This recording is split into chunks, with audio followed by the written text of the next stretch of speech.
정말 충격적인 이야기입니다. 세계 최정상 인사들이 한순간에 말문을 잃었습니다. 2025년 봄, 스위스 제네바 외곽, 레만 호수가 내려다보이는 오래된 석조 건물 안에서 언론도 기록도 허락되지 않은 비밀 회의가 시작됐습니다. G7 정상들과 나토 그리고 글로벌 경제를 쥐고 있는 인물들이 모두 한자리에 모였죠. 단 하나의 문장이 회의장 벽에 걸려 있었습니다. 세계는 왜 갑자기 멈추기 시작했는가? 그리고 그 질문에 대한 믿기 힘든 답변이 조용히 입 밖으로 흘러나왔습니다. 모든 시선이 얼어붙은 그 순간, 그들이 지목한 단 하나의 나라는 바로 한국이었습니다. 시작하기 전에 시청자분들의 귀중한 1초. 구독과 좋아요, 알림 설정이 영상 제작과 대한민국의 위상을 널리 알리는데 큰 힘이 됩니다. 지금부터 시작합니다. 끝까지 시청 부탁드려요. 2025년 봄, 스위스 제네바 인근에서 세계가 알지 못하는 비밀 회의가 열렸습니다. 저는 우연히 이 회의에 참석할 기회를 얻었죠. 그날의 충격적인 진실을 지금 여러분께 전해드리려 합니다. 회의장은 레만 호수가 내려다보이는 18세기 석조 건물이었어요. 경비는 삼엄했고 모든 전자기기는 회의장 입구에서 수거됐습니다. G7 정상들, 나토 고위 정보국 관계자들, 세계 주요 경제 지도자들이 자리했죠. 오늘 회의는 공식 기록에 남지 않습니다. 미국 대통령의 단호한 선언으로 회의가 시작됐어요. 공식 명칭도 없었습니다. 단지 회의실 벽에는 단 하나의 질문이 걸려 있었어요. 세계는 왜 갑자기 멈추기 시작했는가? 저는 그 질문의 의미를 곧바로 이해할 수 없었습니다. 세계가 멈추다니 무슨 뜻일까요? 회의장을 압도하는 무거운 정적 속에서 각국 정상들의 표정은 심각했어요. 지난 2달간 세계 산업의 이상 징후가 발견됐습니다. 영국 총리의 차분한 목소리가 회의장을 울렸죠. 이후 프랑스 대통령이 덧붙였습니다. 우리가 알아챘을 때는 이미 늦었어요. 세계 산업의 핵심 부분이 천천히, 그러나 확실하게 마비되고 있었습니다. 독일 총리가 고개를 끄덕였어요. 문제는 원인입니다. 누구도 예상하지 못했던 그 순간 미국 대통령이 자리에서 일어났습니다. 모두의 시선이 집중됐죠. 이 모든 원인은 한국에 있습니다. 회의장의 공기가 얼어붙었어요.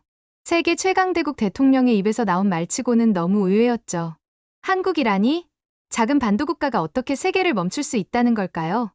CIA 국장이 자리에서 일어나며 말했습니다. 지금부터 제가 설명드릴 내용은 우리가 3개월간 극비리에 조사한 결과입니다. 이 내용이 외부로 유출된다면 글로벌 금융시장은 패닉에 빠질 겁니다. 스크린이 켜졌고 세계 지도 위에 붉은색으로 표시된 지점들이 나타났어요. 그것은 마치 세계 곳곳에 퍼진 감염병처럼 보였습니다. 이 모든 지점에서 일어난 일은 같습니다. 세계가 멈추기 시작했어요. 그리고 그 원인을 한국에서 찾았습니다. 이 말을 시작으로 저는 제가 알던 세계, 질서에 대한 모든 인식이 완전히 뒤집히는 충격적인 사실들을 듣게 됐어요. CIA 국장이 스크린을 조작하자 세계 각지의 산업시설들이 화면에 나타났어요. 캔자스시티 자동차 공장, 디트로이트 전기차 생산 라인, 실리콘밸리 데이터 센터까지 모두 빨간색으로 표시되어 있었죠. 56일 전부터 시작됐습니다. 처음에는 미국 중서부의 자동차 공장에서 생산 차질이 보고됐어요. 화면은 미시간주의 거대한 자동차 공장을 보여줬습니다. 평소라면 쉴 새 없이 움직여야 할 조립 라인이 멈춰 있었죠. 이틀 후, 독일 함부르크의 전자제품 공장이 가동을 중단했습니다. 그리고 그 다음 날, 화면은 빠르게 전환되며 세계 각지의 산업시설을 보여줬어요. 놀랍게도 모두 가동이 중단되어 있었습니다. 일본 총리가 의아한 표정으로 물었어요. 단순 기술적 문제 아닌가요? 코로나 시대의 공급망 혼란과 비슷한. CIA 국장이 단호하게 고개를 저었습니다. 처음엔 저희도 그렇게 생각했습니다. 하지만 모든 장애는 한 가지 공통점을 가지고 있었어요. 한국산 부품. 화면에는 각종 전자부품, 센서, 제어장치들의 사진이 나타났어요. 너무 작아서 눈에 잘 띄지도 않는 부품들이었죠. 이 부품들이 없으면 어떤 일이 벌어질까요? 처음에는 아무도 눈치채지 못합니다. 재고가 있으니까요. 하지만 56일, 정확히 56일 만에 세계는 천천히 멈추기 시작했습니다. 프랑스 대통령이 깊은 한숨을 내쉬었죠. 우리가 이 부품들을 대체할 수는 없나요? CIA 국장의 대답은 냉정했어요. 불가능합니다. 이 부품들의 기술 격차는 최소 5년에서 최대 10년입니다. 중국도, 일본도, 미국도 따라잡지 못하는 기술이죠. 저는 그 순간 충격을 받았습니다. 세계 최강대국들이 한국의 기술을 따라잡지 못한다고? 그게 가능한 일일까요? 그런데 한국은 왜 공급을 중단했죠? 독일 총리의 질문에 CIA 국장이 대답했습니다. 중단한 게 아닙니다. 단지 우선순위를 바꾼 거죠. 자국 산업과 동맹국들에게 먼저 공급하기 시작했어요. 생산량은 한정되어 있으니까요. 영국 총리가 깊은 한숨을 내쉬었습니다. 이런 상황이 지속된다면 미국 대통령이 그 말을 이었어요. 세계 경제는 서서히 마비될 겁니다. 그리고 아무도 그 원인을 정확히 짚어내지 못할 거예요.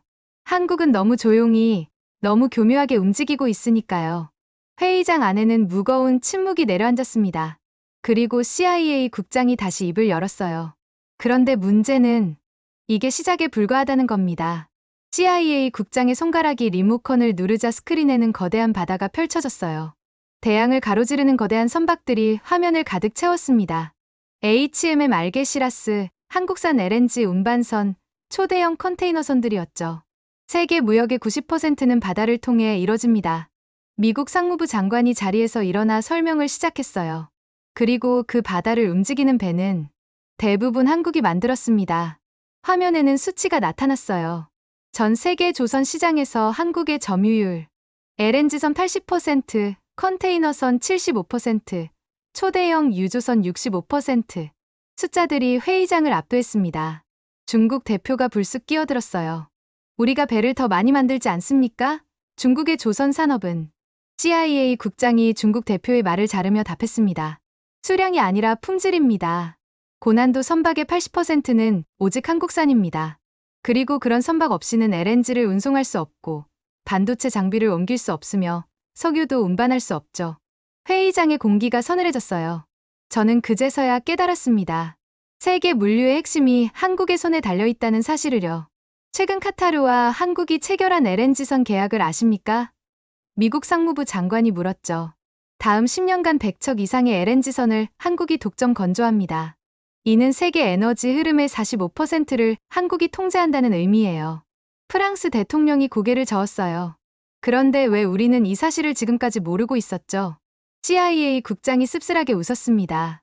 모르는 게 아니라 보지 않으려 했기 때문입니다. 너무 오랫동안 우리는 한국을 작은 나라로 여겨왔어요. 우리의 무역 상대국으로, 때로는 보호해야 할 동맹국으로만 봤죠. 스크린에는 다시 세계 지도가 나타났습니다. 이번에는 해상 무역로가 파란색 선으로 표시되어 있었어요. 그리고 그 선들은 모두 한국을 중심으로 연결되어 있었죠. 바다를 지배하는 자가 세계를 지배합니다. 역사적으로 영국이 그랬고 미국이 그랬죠. 하지만 이제는 미국 대통령의 말이 끝나기도 전에 영국 총리가 충격에 빠진 목소리로 중얼거렸어요. 한국이 바다를 장악하고 있다. 순간 회의장은 침묵에 빠졌습니다. 그리고 CIA 국장이 다시 스크린을 조작했어요. 그리고 이것도 빙산의 일각에 불과합니다. 세 번째 경고를 보여드리겠습니다. 스크린에 새로운 영상이 펼쳐졌어요.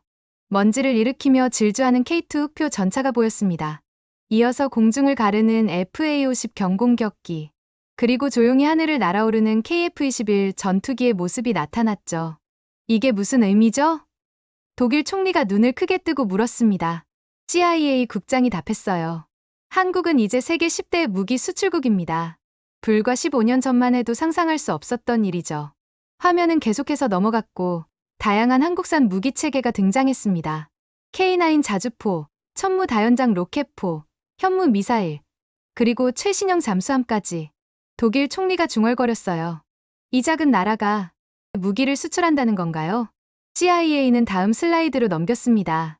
세계 지도 위에 빨간색으로 표시된 국가들이 나타났죠. 폴란드, 노르웨이, 핀란드, 호주, 인도, 이집트, 아랍에미리트. 세계가 한국 무기로 재무장하고 있습니다. 특히 유럽과 중동, 동남아시아에서요. 프랑스 대통령이 고개를 저었어요. 하지만 왜? 미국과 러시아, 중국의 무기가 있는데? CIA 국장의 대답은 간단했습니다.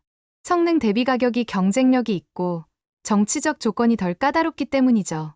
미국은 무기를 팔 때 인권 문제를 거론하고 러시아는 정치적 충성을 요구하며 중국은 기술적 신뢰성에 의문이 있습니다. 하지만 한국은 스크린에는 다양한 국가들과 한국의 무기거래 계약서가 나타났어요. 순수하게 비즈니스로만 접근합니다. 그리고 그들의 무기는 실전에서 검증됐죠. 저는 그 순간 충격에 빠졌어요. 한때 무기를 사야만 생존했던 나라가 이제는 세계의 무기를 파는 나라로 변했다는 사실이 믿기지 않았죠. 그런데 이것이 왜 문제입니까? 일본 총리가 물었어요. 동맹국이 강해지는 건 좋은 일 아닌가요? 미국 대통령이 깊은 한숨을 내쉬었습니다. 문제는 이제 한국이 자국 이익을 최우선으로 행동한다는 겁니다. 더 이상 우리의 통제 아래 있지 않아요. CIA 국장이 끄덕였죠. 가장 걱정되는 건 네 번째 경고입니다. 화면이 다시 바뀌었어요. 이번에는 인도네시아, 브라질, 프랑스 광장의 영상이 재생됐습니다. 수천 명의 사람들이 모여 한국 드라마와 음악에 환호하고 있었죠. 특히 인상적이었던 건 그들의 눈에 담긴 감정이었어요. 마치 종교적 황홀경에 빠진 듯했습니다. 이것은 단순한 문화 현상이 아닙니다. CIA 문화분석관이 자리에서 일어나 설명을 시작했어요. K 콘텐츠는 무기입니다. 전 세계 젊은 세대의 감정선을 한국이 장악하고 있어요. 화면에는 충격적인 통계 자료가 나타났습니다. 전 세계 10대, 20대의 73%가 한국 콘텐츠를 정기적으로 소비한다는 거였죠. 그리고 그들 중 41%는 한국어를 배우고 있었어요. 소프트 파워의 새로운 차원입니다. 미국 할리우드가 100년간 쌓아온 것을 한국은 10년 만에 따라잡았어요. 노르웨이 총리가 놀란 표정으로 말했습니다. 이건 단순한 문화가 아니군요. CIA 문화분석관이 고개를 끄덕였어요. 한국 드라마 한 편이 방영되면 그 나라의 관광객이 300% 증가합니다. 한국 아이돌이 특정 제품을 사용하면 전 세계에서 품절 사태가 벌어지죠. 그리고 이제는 화면에 각국 정치인들의 모습이 나타났어요. 놀랍게도 그들은 모두 한국 문화를 언급하고 있었습니다. 정치인들까지 K 콘텐츠를 인용하기 시작했어요. 이것은 정치적 영향력으로 전환되고 있습니다. 프랑스 대통령이 고개를 저었죠. 하지만 이건 자연스러운 문화 교류 아닌가요? 강제성이 없잖아요. CIA 문화분석관의 대답은 냉정했습니다. 그게 바로 가장 무서운 점입니다. 아무도 총을 쏘지 않았어요. 하지만 세계의 마음은 이미 움직이고 있었죠. 특히 젊은 세대들에게 한국은 더 이상 작은 아시아 국가가 아닙니다. 그들에게 한국은 동경의 대상이자 미래의 모델이에요. 영국 총리가 조용히 말했습니다. 문화적 헤게모니의 이동이로군요. 저는 그제야 깨달았어요. 세계가 한국에 열광하는 이유가 단순한 유행이 아니라는 거려. 그것은 더 깊은 변화, 세계 질서의 근본적인 변화를 의미했습니다. 미국 대통령이 마지막으로 물었어요. 그렇다면 한국은 이 모든 힘을 어떻게 사용하고 있나요? CIA 국장이 5번째 슬라이드를 준비했습니다. 그게 바로 가장 충격적인 부분입니다. 미국 상무장관이 다음 자료를 넘겼어요. 화면에는 세계 각국과 한국 사이의 외교적 갈등 사례들이 나열되어 있었습니다. 반도체법 삼성, SK하이닉스, 기술 자료 거부, 사드 보복 중국 압력 거부, 일본 수출 규제, 핵심 소재 국산화 성공, 러시아 제재, 독자 제재 실시, 상무장관이 설명했죠. 한국은 어느 강대국에도 복종하지 않습니다. 오직 국익만을 기준으로 움직여요. 회의장 안에 긴장감이 감돌았습니다. 미국 대통령이 고개를 저었어요. 2022년 우리는 한국 반도체 기업들에게 중국 시장 포기를 요구했습니다. 하지만 그들은 CIA 국장이 말을 이었죠. 거부했습니다. 공개적으로는 아니었지만 실질적으로요. 그들은 미국과 중국 사이에서 완벽한 균형 게임을 하고 있어요. 독일 총리가 놀란 표정으로 물었습니다. 그런데 어떻게 그게 가능하죠? 미국의 경제적 압력을. 미국 재무장관이 답했어요. 그들은 너무 교묘하게 움직입니다. 표면적으로는 미국의 요구에 따르는 척하면서 실제로는 자국 이익을 극대화하는 방향으로 행동하죠. 그리고 이제 그들은 우리가 제재할 수 없는 위치에 올라섰습니다. 화면에는 충격적인 통계가 나타났어요. 미국 반도체 산업의 73%가 한국 장비와 부품에 의존하고 있다는 사실이었죠. 중국도 마찬가지였습니다. 그들의 제조업 기반 역시 한국 부품 없이는 작동할 수 없었어요. 2016년 중국이 사드 보복을 가했을 때 한국은 무릎을 꿇었습니다. 하지만 2023년 일본의 수출 규제에는 완벽하게 대응했죠. 이 차이가 의미하는 바가 무엇인지 아십니까? 일본 총리가 말없이 고개를 숙였어요. 한국이 강해졌다는 뜻입니다. 더 이상 누구에게도 굴복하지 않을 만큼요. 회의장 안에서는 이제 누구도 한국을 약소국이라 부를 수 없었습니다. 그들의 눈빛에서 저는 두려움과 존중이 섞인 감정을 읽을 수 있었어요. 미국 대통령이 마지막으로 물었습니다. 그렇다면 우리는 이제 한국을 어떻게 분류해야 합니까? 동맹국인가요? 경쟁자인가요? CIA 국장의 대답은 의외였죠. 둘 다 아닙니다. 한국은 이제 새로운 범주에 속합니다. 우리는 그것을 핵심 국가, Core Nation 라고 부르기로 했어요. 핵심 국가라. 미국 대통령이 그 단어를 천천히 되뇌었어요. 회의장 안에서는 조심스러운 대화가 오갔습니다. 한국은 더 이상 개발도상국이 아닙니다. 영국 총리의 말에 프랑스 대통령이 동의했죠. 그렇습니다. 하지만 전통적 의미의 강대국도 아니에요. 영토도, 인구도, 천연자원도 제한적이니까요. 독일 총리가 깊은 생각에 잠긴 표정으로 말했습니다. 강대국과 약소국의 프레임이 이제는 무의미합니다. 한국은 새로운 범주의 나라, 핵심 국가입니다. CIA 국장이 핵심 국가의 정의를 스크린에 띄웠어요. 핵심 국가란 세계 산업, 기술, 문화의 핵심 부분을 장악하여 다른 모든 국가들이 의존하게 만드는 나라를 의미합니다.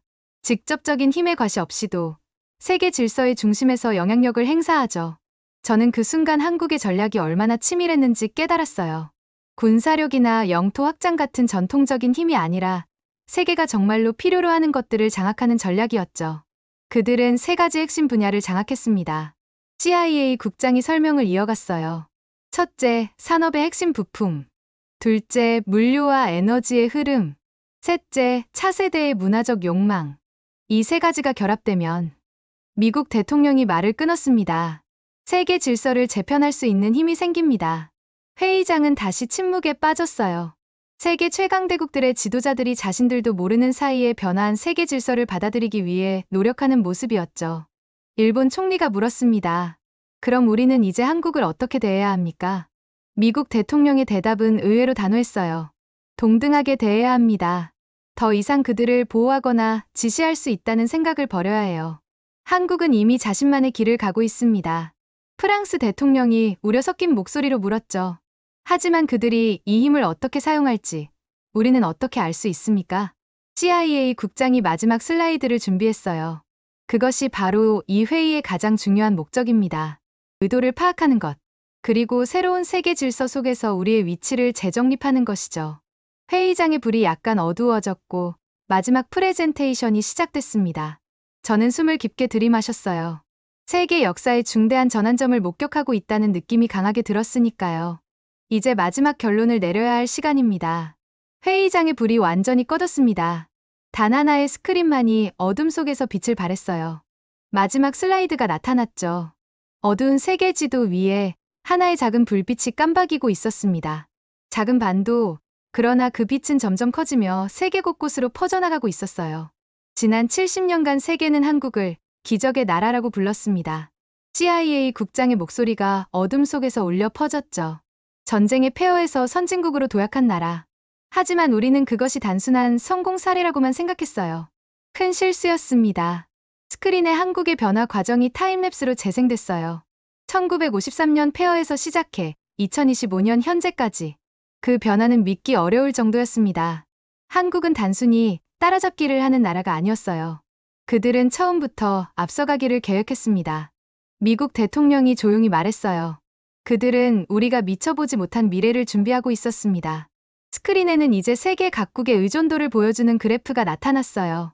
얼마나 많은 국가들이 한국에 의존하고 있는지를 수치화한 자료였죠. 이것이 우리가 도달한 결론입니다. CIA 국장이 마지막 슬라이드로 넘어갔고 스크린에 떠오른 문장이 회의장을 압도했어요. 한국이 멈추면 세계가 멈춘다. 그 순간 회의장엔 아무 말도 없었습니다. 오직 숨 막히는 침묵만이 흐를 뿐이었죠. 각국의 지도자들은 그 문장이 의미하는 바를 천천히 받아들이고 있었습니다. 저는 그 자리에서 전율을 느꼈어요. 제가 알던 세계 질서, 제가 배웠던 국제 관계의 모든 이론이 무너지는 순간이었으니까요. 마침내 미국 대통령이 자리에서 일어났습니다. 이제 우리는 새로운 접근법이 필요합니다. 한국을 설득하거나 강요하는 시대는 끝났어요. 우리는 이제 협력을 해야 합니다. 프랑스 대통령이 조심스럽게 물었어요. 그들이 이 힘을 악용한다면요? CIA 국장의 대답은 의외로 단호했습니다. 지금까지의 분석에 따르면 한국은 세계 질서를 뒤흔들거나 파괴할 의도가 없어요. 그들은 단지 자국의 안전과 번영을 최우선으로 생각할 뿐입니다. 독일 총리가 고개를 끄덕였죠. 그럼 이제부터 우리는 한국을 G7 회의에 공식적으로 초대해야 할까요? 영국 총리가 쓴웃음을 지었어요. 뒤늦은 인정이네요. 하지만 필요한 일이죠.